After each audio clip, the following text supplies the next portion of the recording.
Hi, I'm Sandra. I'm 46, married to Daniel for over 20 years. We live in a warm little home that always smells of cinnamon candles and fresh coffee.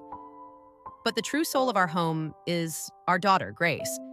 She's 21 now, in college, but I still see the little girl who'd race into the kitchen with sticky, candy-covered hands, giggling, "Mama, ice cream now, please." We were best friends. We baked, shopped, danced terribly in the kitchen to 90s pop songs. When she turned 18, we threw her a huge party. I hugged her that night and whispered, "You'll always be my little girl." Then came college. Life was normal, until Grace brought home a friend named Emma. Emma was beautiful. Short dark curls, warm brown eyes, and a springtime smile. She was kind, polite, even brought cookies on her first visit. Soon, Emma was at our house nearly every day. They'd spend hours in Grace's room, laughing and watching movies. At first, I didn't think much of it. College friendships are intense, but Grace changed. She grew quiet, distant. Her smile seemed forced, her eyes distracted. I worried.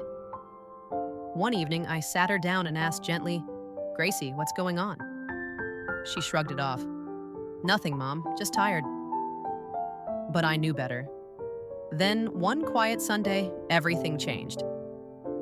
I was folding laundry when I heard soft music coming from Grace's room. The door was slightly ajar. Something, maybe instinct, made me peek inside. And there they were, Grace and Emma, kissing. It wasn't a casual kiss. It was deep, tender, love.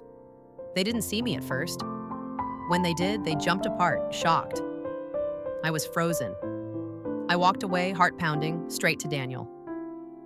That night, we sat Grace down. Tears streamed down her face before we said anything. "I'm sorry, Mom. I didn't want you to find out like this, but but I love her." I couldn't speak. My heart was racing. I dreamed of Grace's wedding, her husband, the white dress, and now everything felt upside down. That night, I cried in Daniel's arms. "What did we do wrong?" "Nothing," he said gently. "Maybe. This is just who she is." I didn't sleep.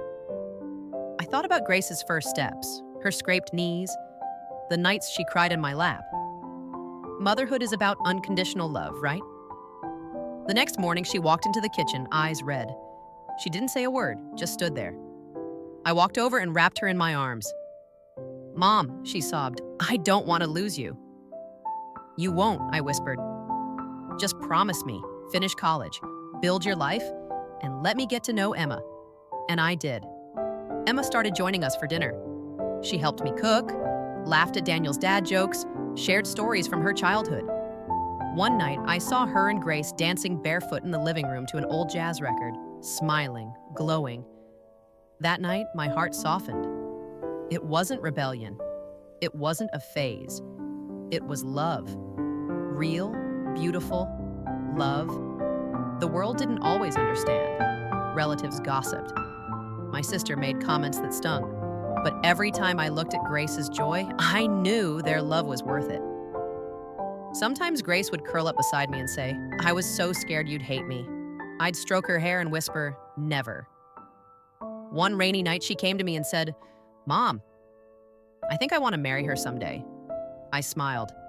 "Then build your life first, and when you're ready, find your forever." Years passed. Grace and Emma graduated with honors. Emma a designer, Grace a writer. They moved into a cozy apartment across town. One sunny afternoon, they came over, hand in hand. Emma knelt down and said, "Mr. and Mrs., I want to marry your daughter."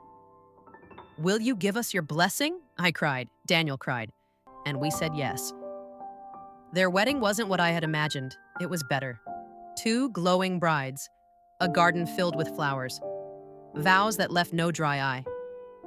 Before walking down the aisle, Grace hugged me and whispered, "Thank you, Mom, for choosing love over judgment." Because that's what it's all about.